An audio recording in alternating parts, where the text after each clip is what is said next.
Hello, everybody. Welcome to this panel on AI and the creative economy. And, we might need to define both of those terms, but let's see how it goes. So my name is John Marshall, and I am a partner and co-founder at Root of Two.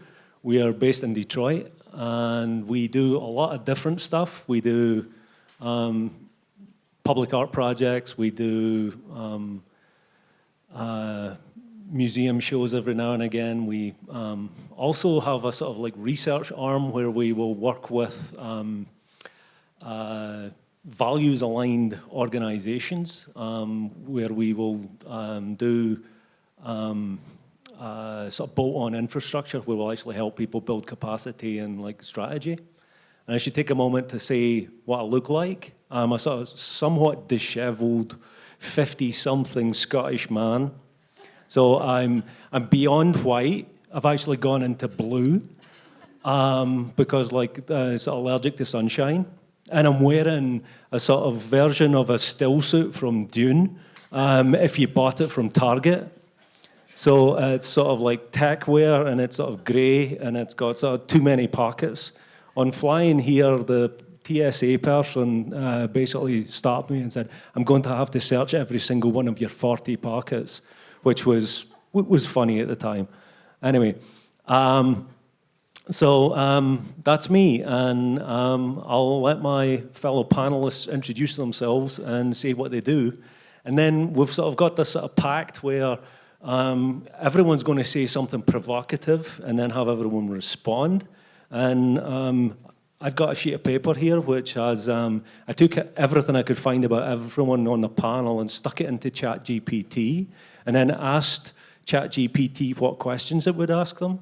And so if we run out of conversation and questions, I will dip into this, and that idea horrifies some people, but we'll see how it goes. So with that, Michelle, do you want to say who you are and what you do? Sure. I don't know how I can follow your stand-up routine, but anyway, so I'm Michelle Kasperzak, she, her. I'm an extremely attractive white woman in a black dress, and I'm not at all disheveled, by the way. I'm an artist, curator, and writer. I run a master's in design at the Piet Zwart Institute in Rotterdam, the Netherlands, the country where I live and call home, and I love it there. And I've been doing digital media stuff since the web was gray. And that's all I have to say for now.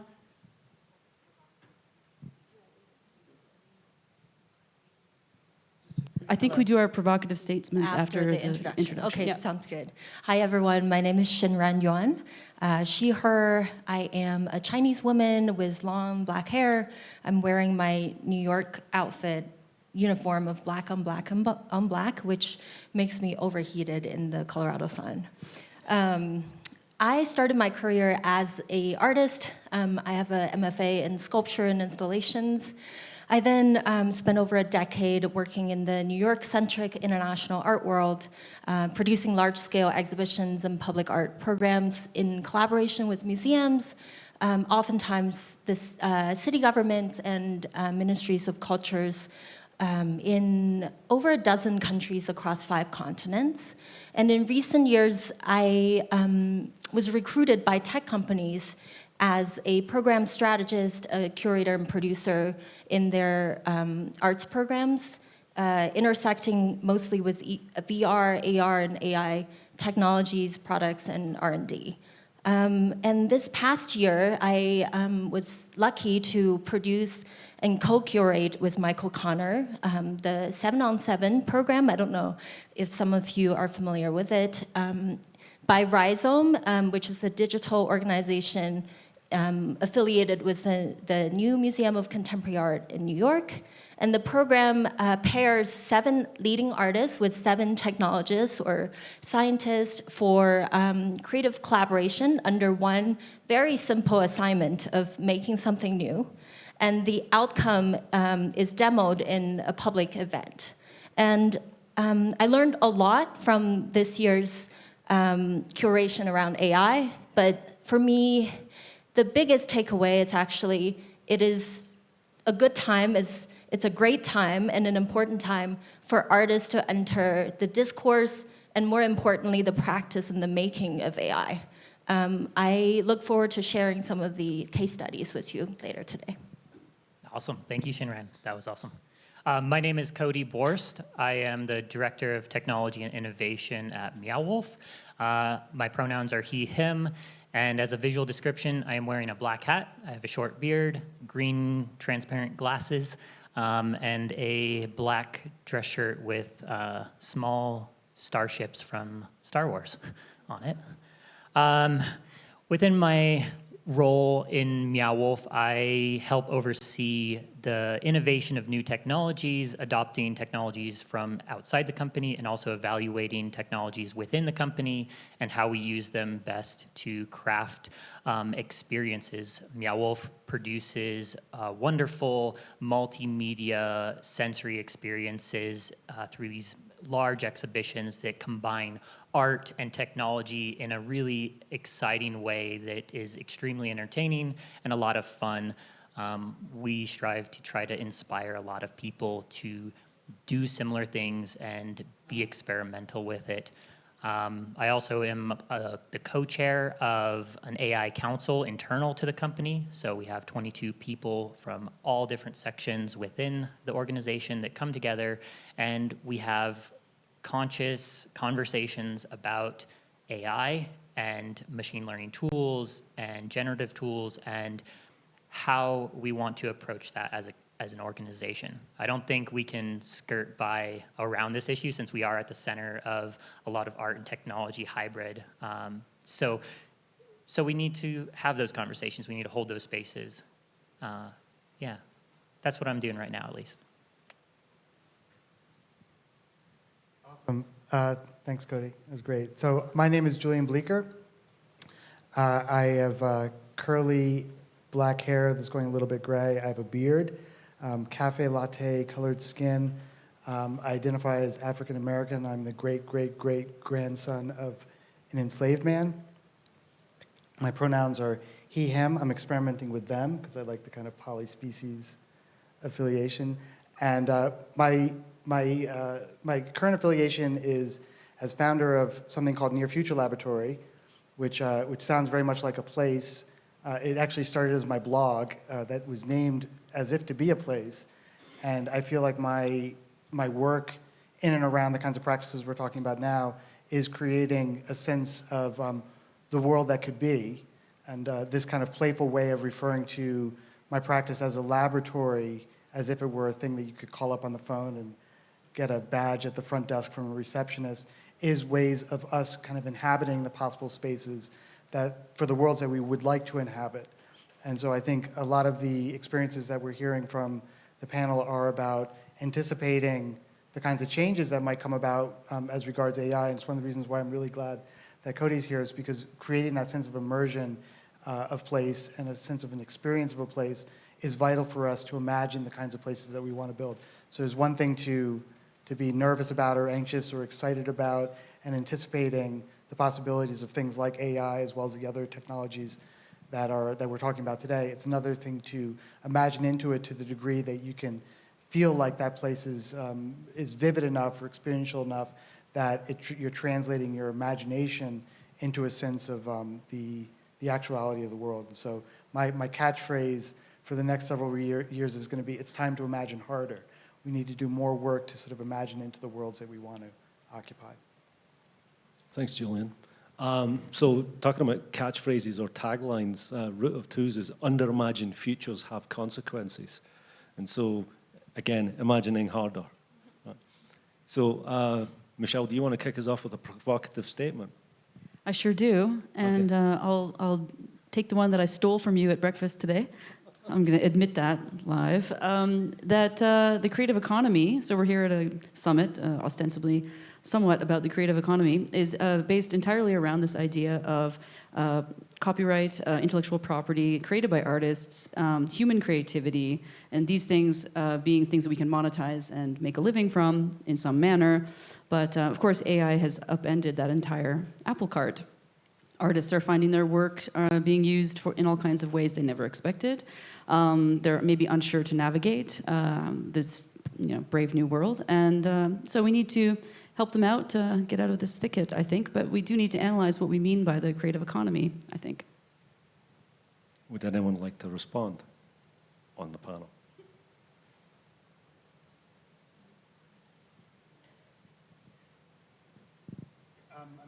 I'm curious what the, when you say thicket, like what is, what are you imagining that the creative consciousness is, this thicket that they're sort of stuck in? What is the shape of that? I think they're not sure. For example, so they're maybe not sure what new tools are popping up all the time. Kind of like, what is the ideal tool for me? That's a really simple question, but it's one that maybe there could be some kind of guide out there that could help them understand better what suits their particular creative practice or things like that. That's just one example. But so choosing a tool or understanding what happens to your work, understanding who owns what, and how it's received. So I can think of an example of a artist I know, Boris Eldegson, who won a photography prize with an AI image and repeatedly tried to tell them, well, this is actually, I didn't use a camera. you know that, right? And they're like, yeah, and then he showed up at the awards and gave it back and said, I'm giving this back because I don't think I won this honestly by the rules of the award. And what he did was brilliant because it was something that just opened up this whole conversation. It's like there are people who are just putting their fingers in their ears and going, yeah, whatever.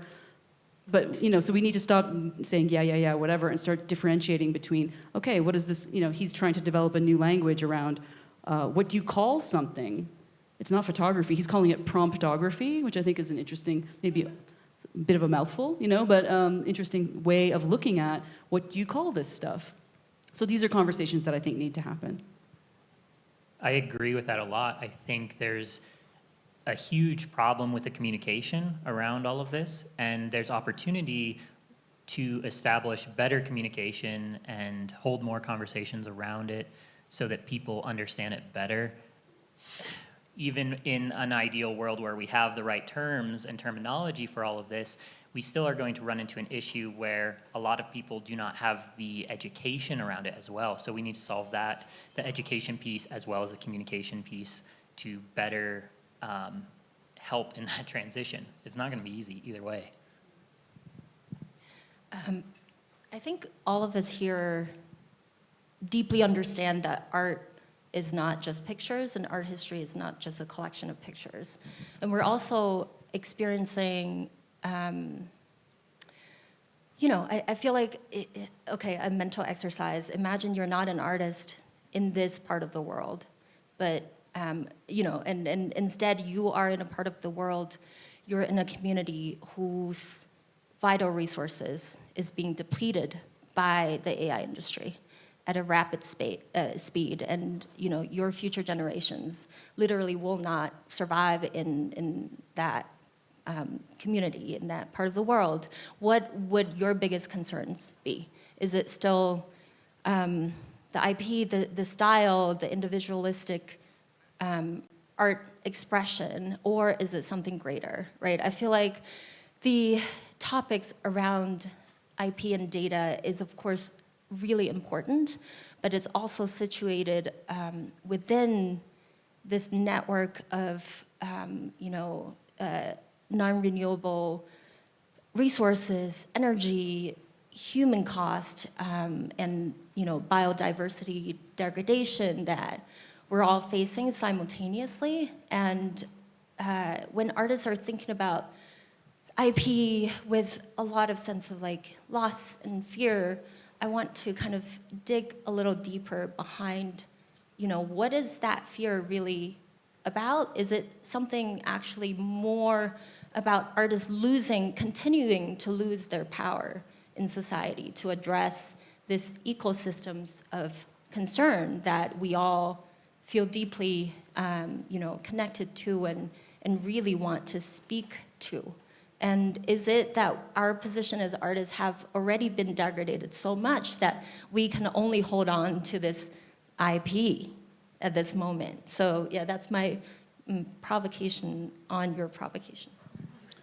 You guys know I like tangible things. I really like the idea of a manual, or like a guide, just like a simple thing that could, when done cleverly, it's like it's giving you the kind of instrumental understanding of the tools, and you're right, there like every 20 seconds there's a new tool.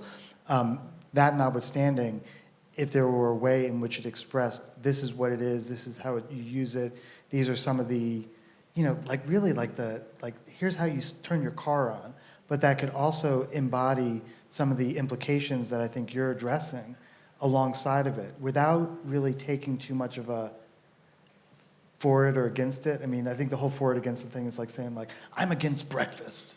There shall be no more breakfast. And it's just like, well, I mean, people are going to still enjoy it, but there are implications to breakfast. We know that, whatever it is, like where the materials come from and what they do to your body and all these kinds of things. And you can represent those. Like there are those little graphs. Sometimes they're bullshit, sometimes they're helpful.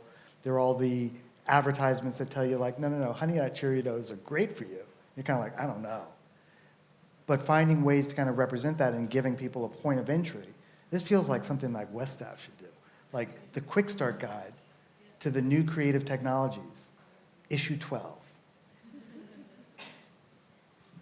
Just to respond to that and about guides, I mean,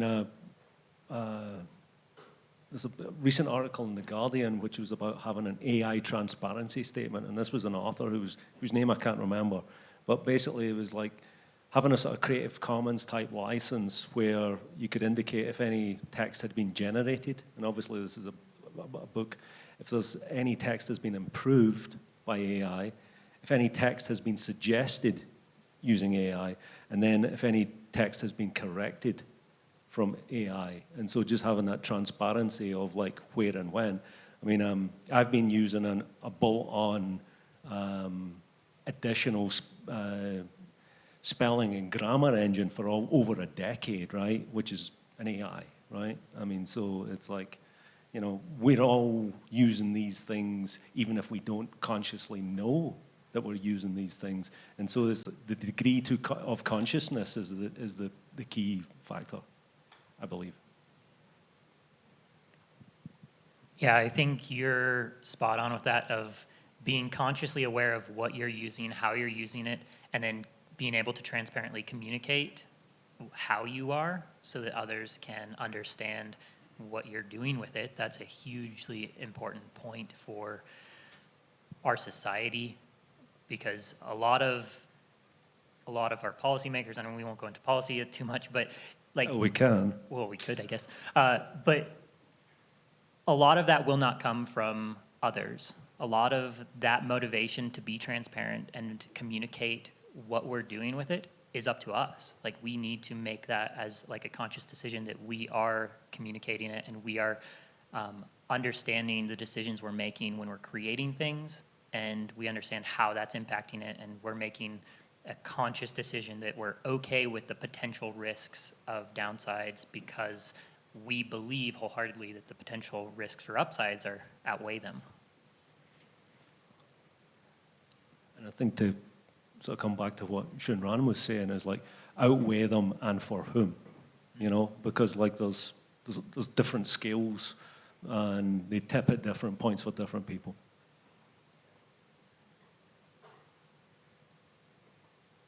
Do we need another provocation? I'll give the next one. Okay. Okay, how are we holding space to have these conversations about technology, these tools that are coming out, and how we're deciding consciously, like I was just saying, that we're okay with those risks, that we're willing to do that. And those conversations, we're holding space in our organizations, in our family, and in the public's eye, right? How are we doing that? How are we cultivating those conversations so that we have an awareness, an eyes wide open approach to these technologies, and we're not just diving in and adopting them blindly, and we're also not just completely shutting everything out, saying, well, we're not just gonna do anything with this.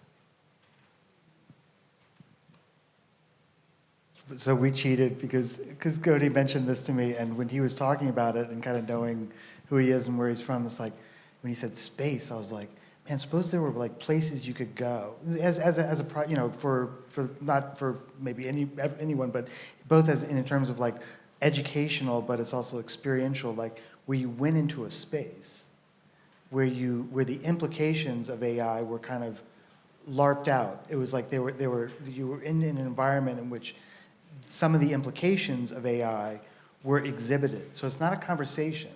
It's like you go into a place and there's maybe it's a, I mean, my favorite is like it's a checkout stand for a grocery store. Like, what is the experience of checking out groceries in an AI world that has a kind of mundane character to it, but the implications that we're all kind of pondering now are exhibited and you can experience them.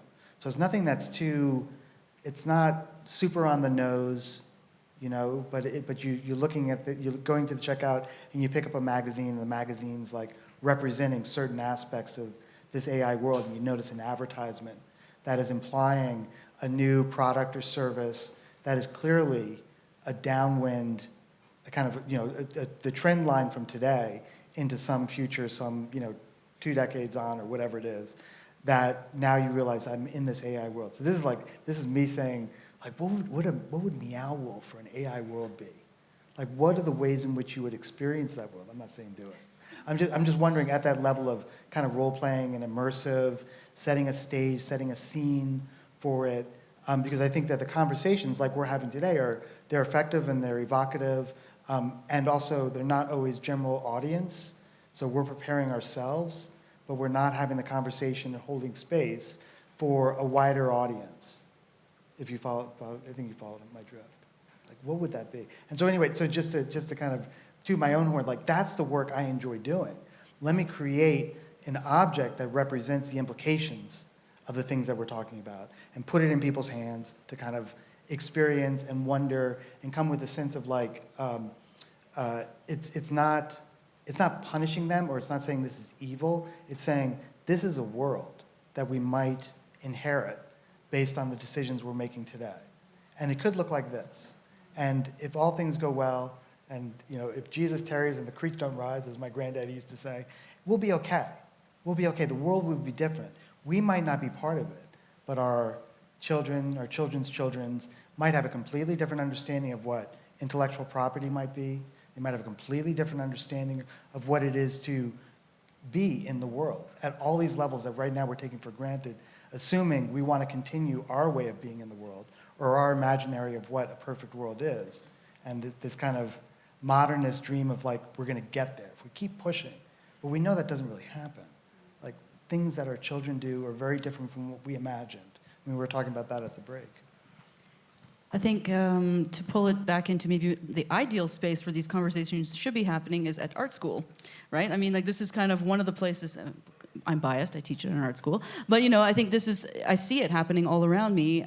Pedagogically, we have to address it, and it's happening, and essays are coming in written by ChatGPT. It's very obvious because they talk about tapestries and delving, and I'm like, okay.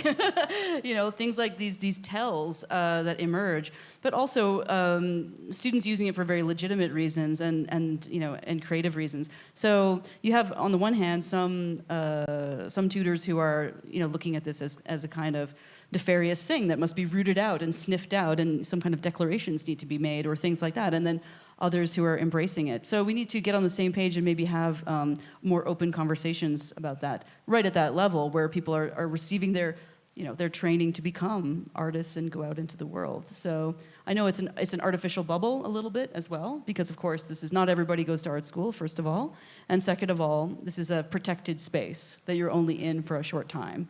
You can experiment, you can fail, you can do the weird thing that you're never going to get to do again because you're going to go work for an agency or something, and experiment and play. But we can also have these debates. I was telling Cody earlier that I've been having some of the best conversations about AI with my father-in-law, who used to be a public school teacher and who has always been interested in technology and its impact on society, and who has experienced previous hype cycles of AI, and who remembers what was promised then, right? And one thing that I was also talking to Alice about the importance of holding space for intergenerational community gatherings and conversations about AI, because we're not only seeing the planned obsolescence of technologies, but planned obsolescence of people, of generations of people who hold experience, wisdom, and yeah, that's number one. I wanted to mention, talk to your family, talk to your neighbors. It's going to be hard, but it's more rewarding, I think. And then my personal experience from, producing, co-curating 7 on 7 and working with artists and practitioners is that, there's so much confusion. We're all experiencing that, but there's only so much that talking can do, and how important it is to have real experience with these technologies, right? One example from 7 on 7, we paired writer and comedian artist Ana Fabrega. I don't know if you are familiar with her work. She's the co-creator of the show Los Espookys on HBO, and she was part of the writer's strike. And we paired her with Cristobal Valenzuela, who's the founder and CEO of Runway, which is the generative video platform that's really transforming filmmaking and is being adopted by Hollywood at large. We brought them together, initially thinking maybe the question can be like, can AI be funny? Because Anna is a stand-up comedian, and we wanted to test the limit of AI. But quickly we realized that there is a gap to be bridged from the get-go. They come from very different positions, if not politics, right? And it was during the height of the strike. And it was through great openness and vulnerability from both of these practitioners that they were able to have the hard conversation. They were able to experiment with the technology, be very candid about how it works, what does it do, what it does not do. And the takeaway from this collaboration, for me, Cristobal said something that really stuck with me, which is we are living in this moment where there is this hyper-real version of AI, which is in our public imaginary. It's this, AI will take over the world, we'll lose our jobs, and the end of humanity, right? And the other version is the real version of AI. And most of us are actually kind of living more in the hyper-real version and not in the real version. And Anna, by really digging into these tools, she came out with her own conclusion of, it's not AI that's taking away our jobs. Is these executives who are living in the hyper-real version of AI, who decided that because of AI, they are going to devalue your labor. So yeah, I feel like through practice, a lot of the conversations can become more concrete, and you really understand what is at stake for you. Yeah, they become more actionable, right? Where the first step is obviously this, having the conversation, holding the space for the conversation, practicing it, implementing it, understanding it at a deeper level, and then being able to make that decision and take action on it one way or the other. And I think this is a practical approach that all of you can actually do. We're talking about in education, in your family, in your artwork and your production, and then also in your organizations and in your circles, your groups. Having those conversations is the first step for all of those spaces, and then being able to find ways to explore and experiment with it, and then also have that time to evaluate and make actionable decisions and move forward with it. Yeah. To use a word that Shinran used, which is, concrete, how do you make it concrete? And so I think having tangible examples is really beneficial. I mean, come back to what Michelle was saying about as an educator, my side gig is education. So the thing is this semester, knowing that my students were going to basically use ChatGPT, and DALL-E, whatever, in their projects, I got out ahead of them. So when I was kicking off a project, I gave ChatGPT and DALL-E my assignments. And then I gave a presentation of 3 examples, 3 iterations of every project that was done by the AI, and basically said, okay, let me unpack why this sucks, and why this is not what you should do, right? And so therefore, like, basically just cut that one off at the ankles and basically like, okay, you can use it, but the thing is, you've got to basically, you know, do what a human being can do and what an AI can't. Julian, do you have a provocation for us? I do have a provocation, and I guess my provocation is sort of similar to what I've been offering, which is to say,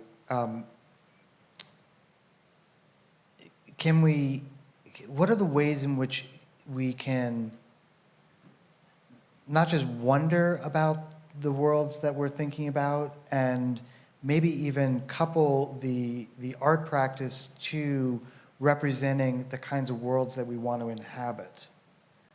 And by that I mean there's the experimentation and using the technology as a kind of as your canvas, or whatever the metaphor might be for it's your clay, and you're using it to express something. At the same time, consider a provocation that I've been giving to artists for this project I'm working with, which is I'm actually less interested in your art per se, the artifact. I'm more interested in your understanding of what the practice you're doing now, at the vanguard, where there are a lot of questions and you're wondering and there's confusion and there are all the issues associated with it. What does that practice look like in the future, in which someone is looking back and they come to you and they say like, hey, you've been chosen for the Whitney Biennial. We want all, your work from your early period. What is that? What does it feel like? And who are you and what have you been doing? And how has the trend line of this new thing popped up, and we look back on it with a certain sense of, like we might look back on wet photography now, like, oh, wow, beautiful, amazing, look at this, so authentic. But there was that time when it was just kind of like, no, that is not painting. That is not painting. Do not call it art. This is just some conjuring of some mechanical apparatus of some description. And so what does it look like when it becomes something that is just so hygienic that kids are doing it, in play school, they're doing it at day camp. And it's not just archery and painting and finger painting, but it is, what is it called? What is the name of it? How is it collected and curated? How is it cataloged? How is it ascensioned when it becomes kind of like, we're not going to really do that anymore? All those kinds of elements, I think, are another possible way of making sense of what we're doing now, and also anticipating how it might look like in a world. You could go. I don't think there's really any value in going dark, but in a kind of hopeful way. Like, I hope this gets us to here, and I hope it opens up the debate and conversations about all the things that we're either dreading or wondering about: ownership, property, and this kind of stuff. We were talking earlier about the ownership of public art as actually being owned and instantiated as co-owned on the blockchain for residents of public art. It is yours. Your tax money went to that. You own it, and there's the verification of that. And I find that kind of thinking incredibly provocative, as well as slightly mystifying. Like, you see talking to someone being like, block what? But suppose blockchain was just hygiene. It was just normal. Like, what's on your blockchain today? It's an ad slogan, right? It sounds like something for chewing gum or something. Yeah. To the point about the aesthetics, I think it's interesting. There's been a lot of interesting things written by a senior scholar in our community, Lev Manovich, some of you may know. And one point he made, which I thought was really interesting, is that one thing that excited people a lot, not so long ago, about using AI tools were the funny mistakes, were the 11 fingers, were the, can't do people having a normal handshake, can't do faces properly, things like this. And he said, now it's too good. It's already too good. It's kind of, and you have to be really specific with it. So it's kind of lost that beauty and that kind of fun of that initial phase of, I don't know what's going to come out. It's going to be pretty wacky, And now it's just like, oh, it wants me to get really specific, and it's so clean now, so hygienic, to use your word, So some of that has been lost already. So that's how rapidly it's been changing. Is that a loss, though? I mean, I thought the weirdness was part of what also drew me to kind of playing around in the initial phase. But maybe then it's not as effective a tool for people who genuinely want to use it, not as a kind of something to be surprised by. Like, what is the machine capable of or thinking as I give it these words? What's the exchange I'm having with the machine? They're not interested in that. They're just like, just give me a picture of a cupcake, for God's sake, you know? Without fingers coming out of it. I think for every new technology, there's always a very short window of experimentation that artists sees before the industry closes down to the so-called enterprise functions, right? And I'm interested in looking into the future, but I'm more interested in the here and now because, as I said earlier, it is a really great time and a really important time for artists to be creating and reimagining and building AI from different mindsets, but different value systems.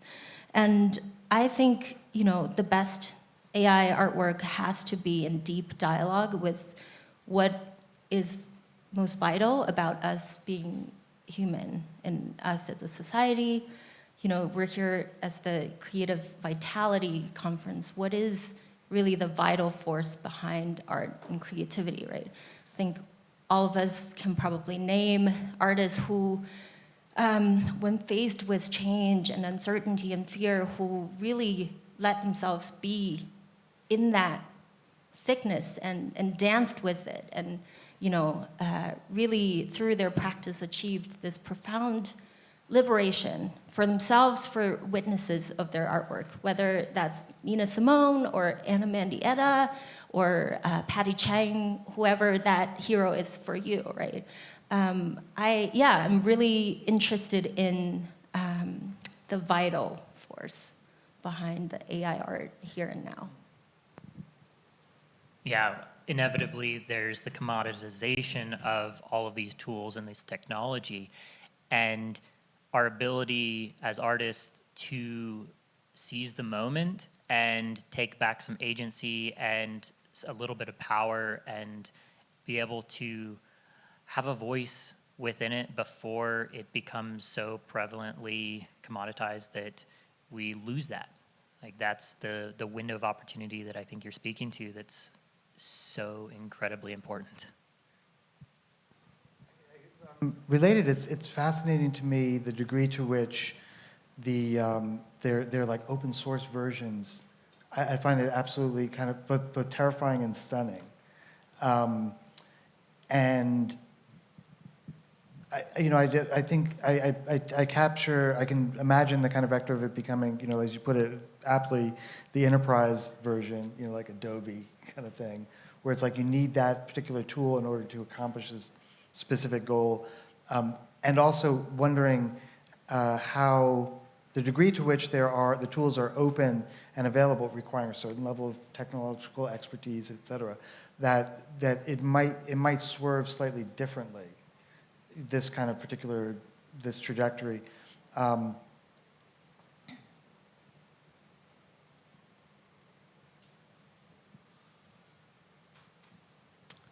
say something provocative. So there's a sort of like speculation about like how this might be, right? So thinking about, Julian said, what is it like when you go to the checkout in your grocery store or whatever. There's an example that I always think about, which is like, okay, so you've got your AI lawyer, right? And everyone's got their own AI lawyer. And like you're riding in the elevator and you pass gas, you literally fart in the elevator. And so you're sued for infringing the space that you're in by someone's AI lawyer, and your AI lawyer has to countersue it. And so basically this is all going on and you're not even conscious of it. And so basically you've got this stock market thing of like your wealth accumulation, which is going up and down based on these micro torts. And the thing is, it's just ambient, right? It's a sort of Mark Weiser sort of vision of like the, ubiquitous computing, but it's ubiquitous AI, ubiquitous right? And so, Ubiquitous litigation. Ubiquitous, ubiquitous litigation, which is sort of the world we have, right? and so thinking about, like if this is embedded in everything that we do and it's just there and we're not really paying attention to it anymore, but it's completely black boxed, there's a key word. But it's also like, I was talking earlier about the priest class, if you want to put it that way, the priest class that, has the level of literacy in order to build it, and maintain it and gatekeep it, right? And so the thing is, we're all going to be dependent on this. It's all going to be there. It's going to be ambient in the environment. But the thing is, like, who actually has control?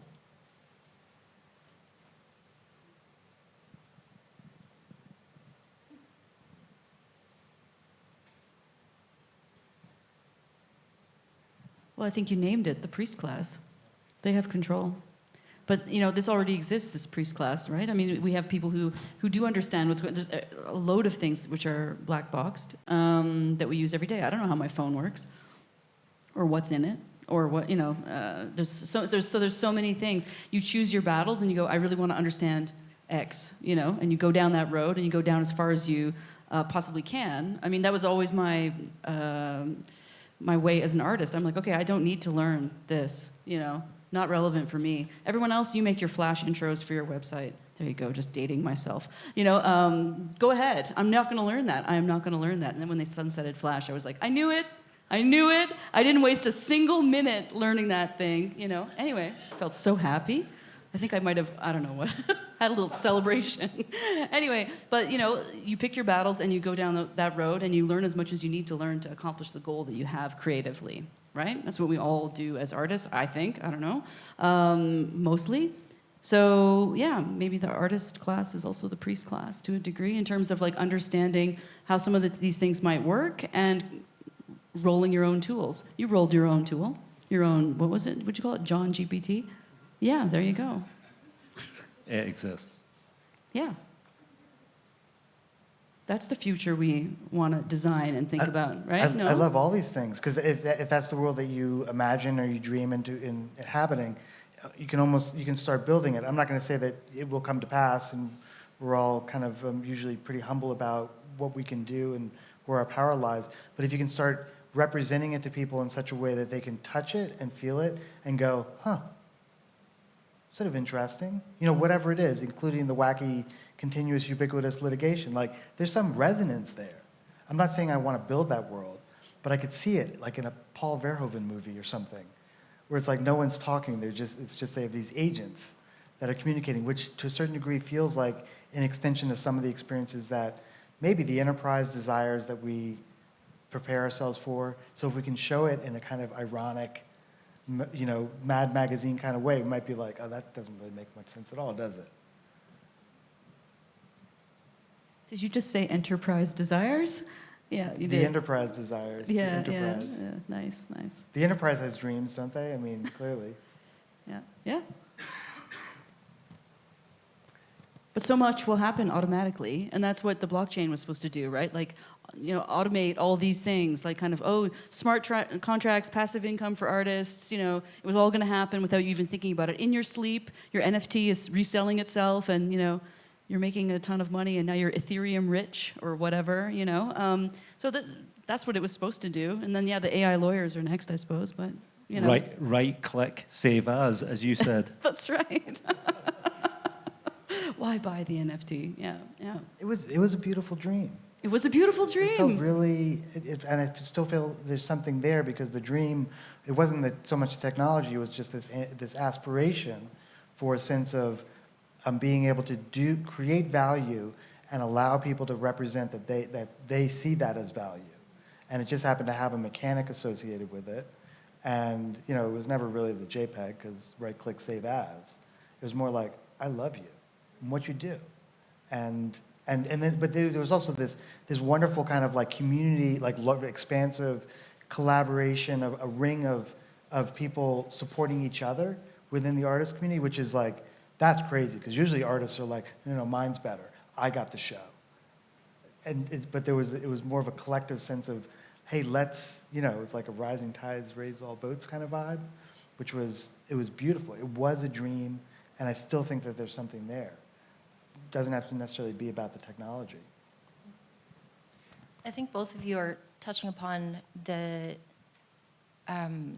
fact that there are new models being built. There are new communities kind of led by artists being built. And I am curious if all of us can share an example of an alternative AI that's being built and practiced. I feel like because it's, you know, in terms of imagine harder, imagine a different future, the public need to see these great examples in order to know that they can imagine and participate in a future that is not all black boxed, that is not all passive consumerist based, right? I'll start. There is a great initiative called Indigenous AI Workshop, led by Jason Edward Lewis and a group of amazing Indigenous artists, researchers, practitioners. On their website, there's an immense amount of resources, and also all of these artists themselves are actively using AI in their practice to demonstrate a different value system as opposed to this endless optimization extraction model. They're thinking about systems of care, of kinship, and you think about, I feel like in recent years, the story of Frankenstein keeps coming up. And when you think about the thing you create, how do you not fear it? And how do you feed it with love and care and coexist it with it in that way? Yeah, that's my example.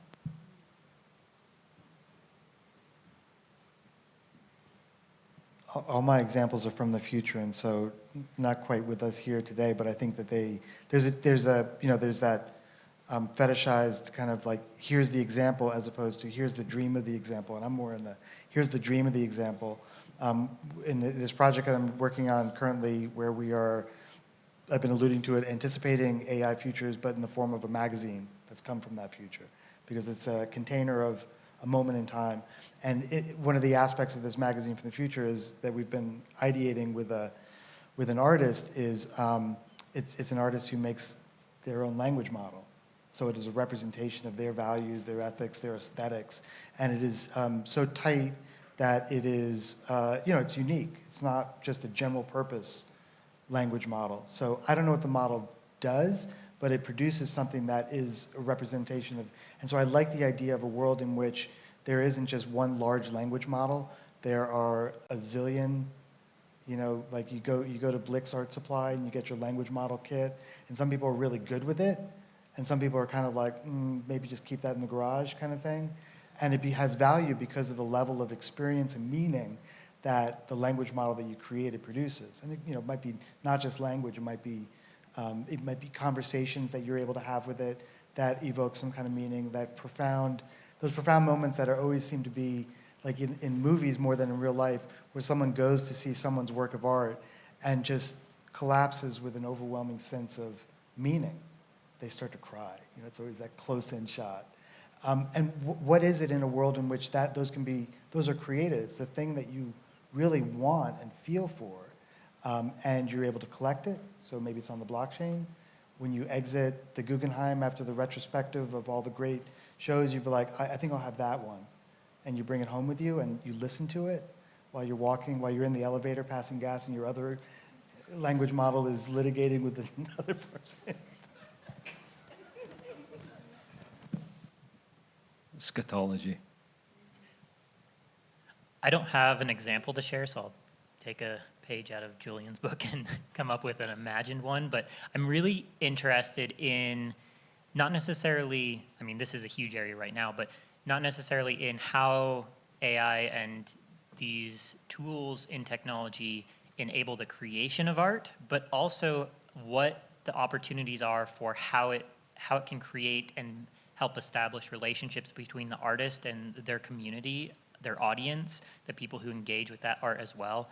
I think the best dynamic is one where an artist and an audience are able to, on both sides of things, have a passion and an emotional connection through the art. And I think that's an area where these tools genuinely have a huge amount of possibility for good and to promote really positive outcomes. So that's something I think that would be really cool to explore. And I don't know, there's probably great examples out there of people exploring that, and I just haven't seen them yet. I think like I don't really have an example, but I'll make a kind of commentary, which is that, there was a conversation that's been ongoing in big data about like, how do you make sense of all this? It's like you've got all this information. How do you make sense of it all, right? And of course, well, AI is maybe good at doing that.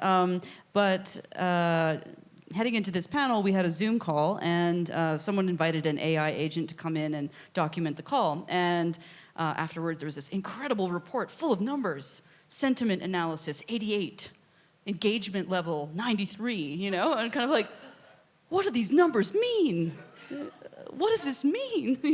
I shared a screenshot with some collaborators, and one of them said, well, you appear to be sufficiently happy. It's like, yes, what does sufficiently happy even, what is 88? What is 88, So I think we need to find ways of also understanding like what the machine is telling us, and like what is the interface, or what are the mediators who are going to help us understand how to use these things, but also to get useful things out that we can really contemplate and think about. And my only reflection after looking at this report from this AI agent was, thank God I still have a sentiment analyzer between my ears, because I don't know what 88 means. My example would be the work of the artist June Moon, who's a South Korean immersive media artist who uses AI-generated projected video, projection-mapped spaces. And I was showing Cody this earlier, and Julian, but the piece where the people in the installation use a lantern which illuminates the space, but it's really the tracking mechanism that allows the computational system to understand where you are and illuminates things. And it's just this completely wondrous experience of like seeing these little kid shadow creatures that appear and disappear and things like that. And it's just like, I see a lot of art. I mean, it's kind of my job.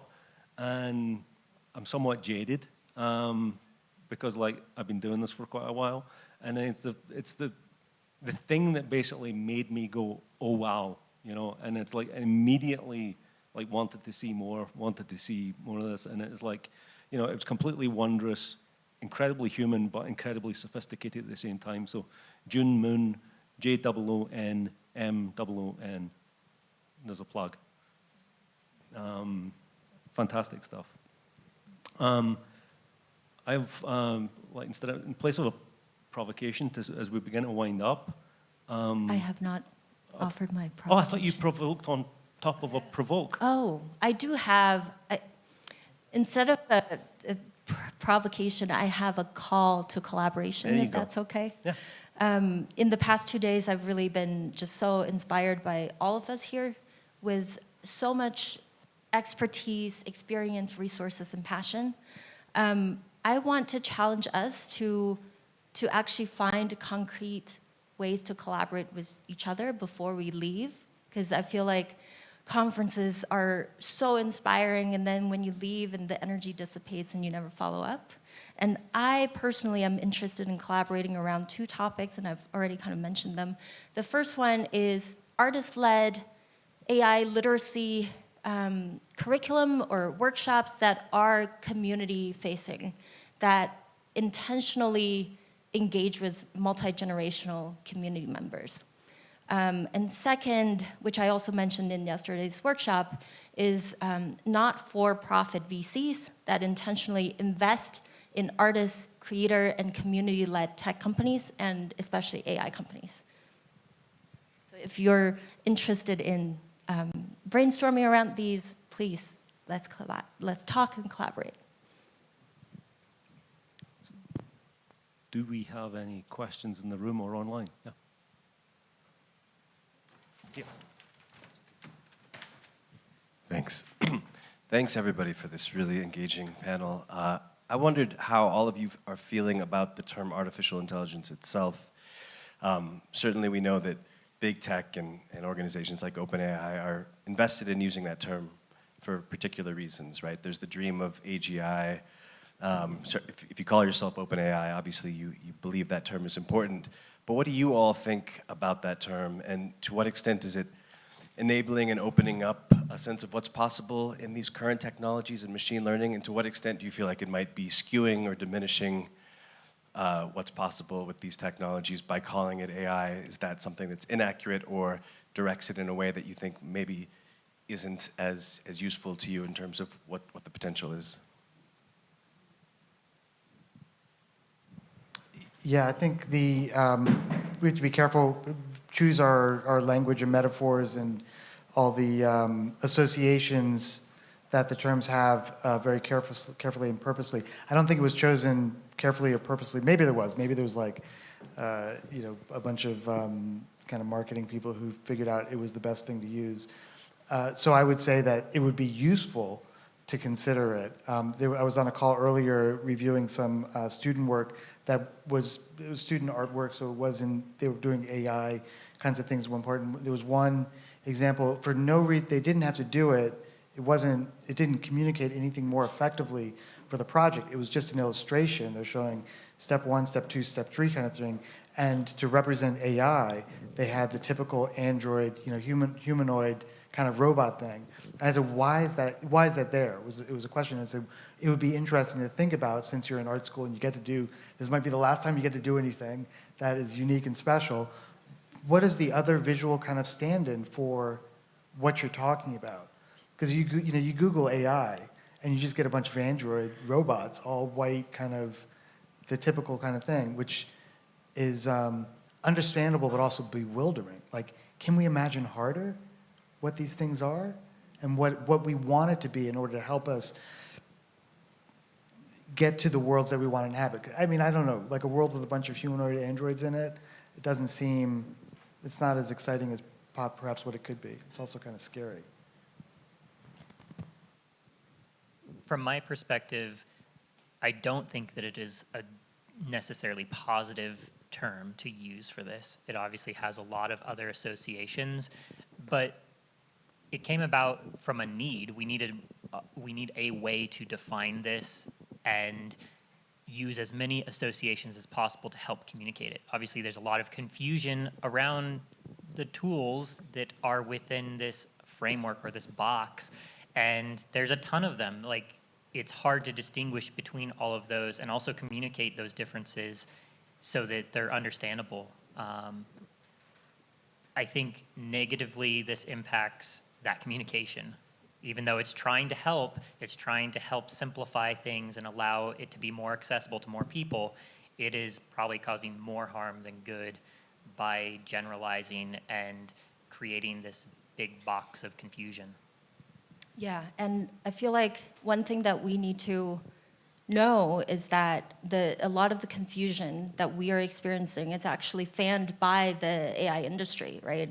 Because they are actively profiting over our confusion and our fear so that they can wholesale us solutions and products that we don't need, right? I want to maybe give a few references that I think would address this. Jaron Lanier recently wrote on The New Yorker an essay titled "There Is No AI." And yeah, I feel like this essay really addresses, just the why we're so fixated around this like AGI, this whole narrative of inevitability that's put upon us by the industry, so that we are distracted from what is happening here and now, the inconceivable amount of natural resources, water, energy, and human cost that's happening now, but we're like looking towards this like AGI moment which, this kind of like confusion and giving away our knowledge and power allows the industry to demand for, justify their demand for more and more investment and more extraction, right? Second, yesterday in the afternoon panel, Alice quoted the great Ursula Le Guin on her definition of technology as human interaction with the material world. And I want to quote another Ursula, the great Ursula Franklin, who is a Canadian scientist and public intellectual, who said in her famous 1989 Massey lecture titled The Real World of Technology, how technology is a system that involves materials, organizations, relationships, and most importantly, mindset. So I want to just point out that AI is not a monolith. The AI that's being built by Microsoft is a different technology from the AI that's being built by the Indigenous AI Workshop, right? How can we imagine harder for other types of AI that can help deepen this to deepen our interconnectedness with each other, with other species, help us translate across all of these boundaries. And last but not least, I want to mention maybe the inventor of the first AI chatbot, Joseph Weizenbaum, who created Eliza, maybe a lot of you are familiar with. And he later became one of the most important critics of AI.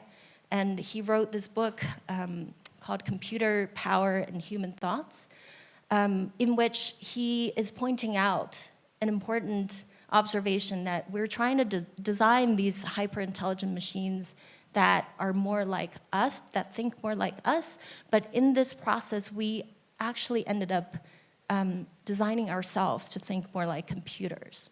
So, I challenge us to, every time you try to talk about AI, try to not use that words and really get behind and think about what you're really talking about. There's nothing artificial about artificial intelligence. It's made by us, and it's feeding on all of our material. So I would like to rename it the intelligence of the compost heap, because that's what it's doing, is it's taking our intellectual compost and working on it and feeding it back to us. So what are we putting there? What are we intentionally giving it to grow on? I think that's something to meditate on. Means a lot of us are saying delving a lot, I guess. Somebody said delve a few times, and that was it, man. So there's a question here online from Salvador Acevedo, which is for Shinran. How would a regenerative model of AI look like in contrast with the rampant extractive models we're already seeing? And you've given some examples, but do you want to talk a little more? Yeah, I gave one example of the Indigenous AI workshop, working group, sorry. Regenerative, I like that word. That is not just generative, but it's regenerative. I think it indicates a process of reclamation, of reclaiming what belongs to us and to generate from there.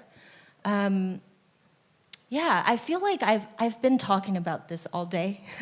And Salvador, I would love to have a conversation also just about how your community is actively reclaiming, your data and your knowledge of technology, and how are you collaborating? What are you talking about? What are you experimenting with?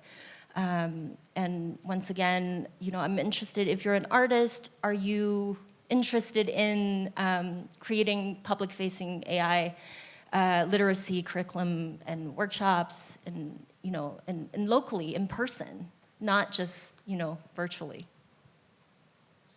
Are there any other questions? Oh, Yeah, I have a microphone. oh you've got one. So my question is, I'm using AI in the classroom, maybe a little bit like John, where I have the students kind of cliche check with the AI, you know? Like, and in that way, instead of me carefully saying, that's been done a million times, the AI can also back me up. Now, since we're talking about the future, what happens when the generative AI, and I'm talking about the visual ones, when they start feeding on themselves? You know, because that is going to inevitably happen. And I know there's ways of, you know, downloading Stable Diffusion and only training it, but on a practical level, a lot of young people who are going to start experimenting with it are going to start using things like Runway. You know, that's my class's favorite. So what do you guys think it's going to look like when it starts feeding on its own images?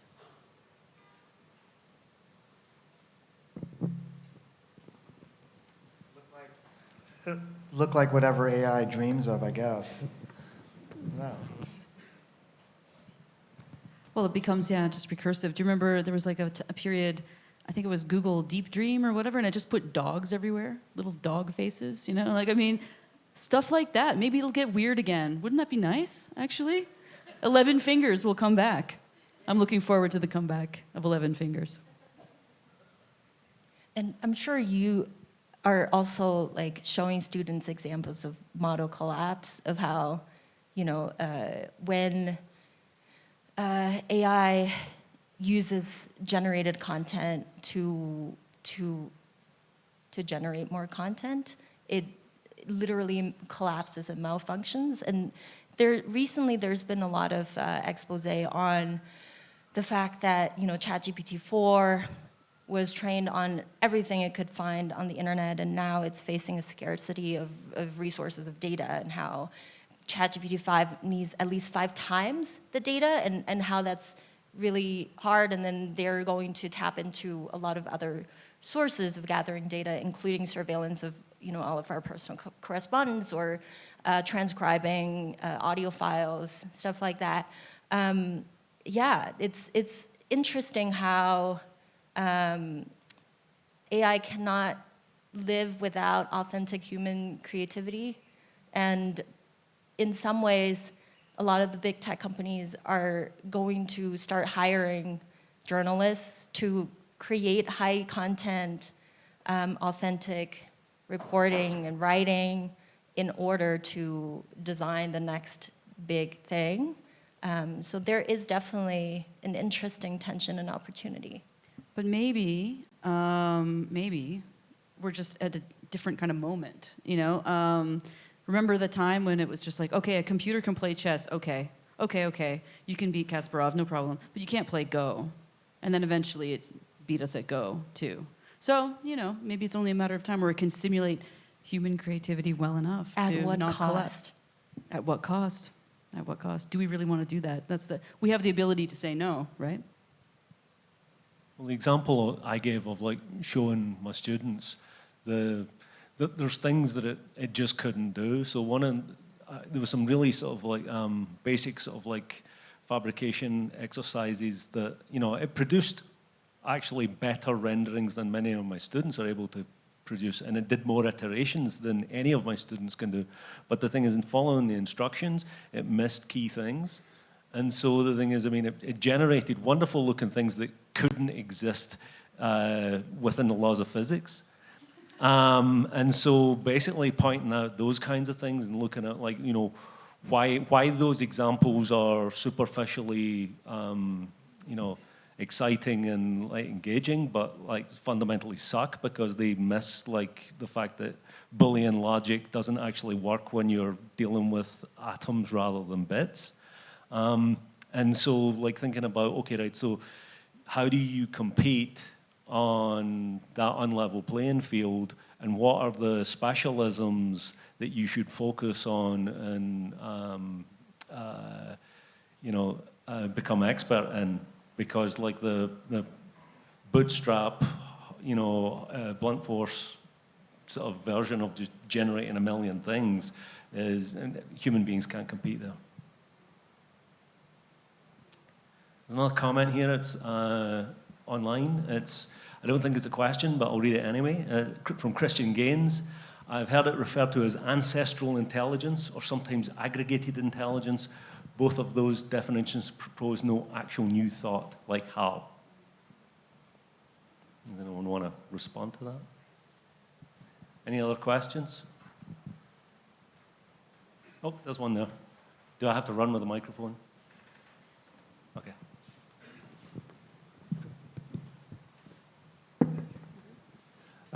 As I've mentioned to many people here today, the town of Superior, where I live, I'm on the Public Art Committee, and we are going to be launching a statewide AI art competition. And I'm curious if you could imagine 6 months from now, if you might be able to think of any sort of heroic results or any cautionary tales in your imagining of that future, having seen a statewide AI art competition funded at the state level.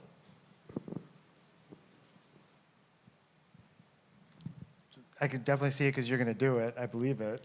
I think the intriguing thing to me is like the conversations that will happen around it. So the work that you'll need to do to get, and probably like the debates and maybe, arguments that happen because humans be humans about, well, is this really art? I think that's the really substantive, interesting aspect of it. I can, and maybe even just thinking about the kinds of constraints that are put around it. So, I don't know what it is, but it's like the certain constraints on prompting. You can only use 5 words in your prompt, and they can contain no more than 3 syllables. Like just the way you might, in certain other kinds of competitions, there are constraints. It's like you can run the 100-meter dash, but everyone has to start at the same time, kind of thing. And just finding ways to push at the boundaries of what you mean by a state art competition. What makes it competitive? What is the nature of the validation of the technique? So if it is like first prize for aesthetics, second prize for prompt cleverness, or something like that, where you start defining the boundaries of what it is, what the art means, I guess, or what the parameters are. Something to think about. I think going back to what we mentioned earlier of making space, this is a great opportunity within your community and within the arts community to cultivate a conversation around it, to then play with it, and then to see in some sort of post-mortem way, like what we learned, what we discovered through this process, and are there actionable things, concrete things we can take away from that. This is just such a cool opportunity to open that up, rather than it just being strictly submit your art, get your whatever rating in that, and then walk away. Like, open it up, have this be a more thoughtful conversation piece. That's super cool. Yeah, I also think the framing and the curation of the program is really important. How do you invite more thoughtfulness and more ethical use of tools from the get-go? And one thing that I've been thinking about is how poor the communication or the didactics of AI has been. Like we've seen a lot of AI artworks exhibited at major museums, but there's very little like behind the scenes, footage where like a computer scientist really explains to you how that was done, or a researcher breaks it down and tell you where this data set really comes from, how it's trained. I don't think it's necessarily the artist's job to explain that, but I think in terms of like our literacy from our arts workers' perspective, that's something that we all need to gain. I'm interested in like what kind of wall text you will have for each artwork. Will that will it be required that the artist actually write down all of the tools that they used, whether that's open source or proprietary, and even like do they know how these tools are trained on what specific data sets? So some of these questions will, I think, invite artists who don't, maybe not necessarily would like normally participate in a competition, Otherwise, you get a lot of generic AI-generated images like you see on the internet already. We have exactly 20 seconds left. I'd just like to thank everybody for participating. I'd like to thank everyone for their questions and your attention. And I'd like to thank Westaff for putting it together and bringing us here. So thanks very much, everybody. Thanks.